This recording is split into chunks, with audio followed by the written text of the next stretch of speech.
სტილისტო. არა, მოჩენები არ არის. არ არის.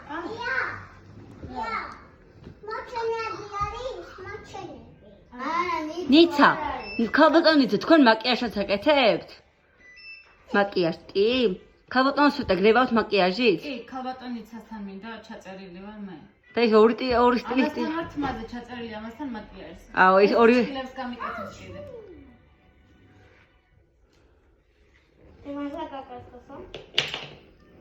teraz დიპლომატად გადაგიხსნეს თხუში. არა, გეხუმრე. იმიტომ გეხუმრე რომ გარეთ არ გასული იყავსო, გაჩვენე ხმით გავუგეს. მოჩენები. ხო, აი. არ არის მოჩენები აქადეა. გატყუებდა. მოგატყვევთ რა გარეთ არ გასული იყავით, თორე ლიკა გაგიბრასდებოდა. რამდენჯერში გეკითხება? ძეძისთან და მოჩენები არ არის დი.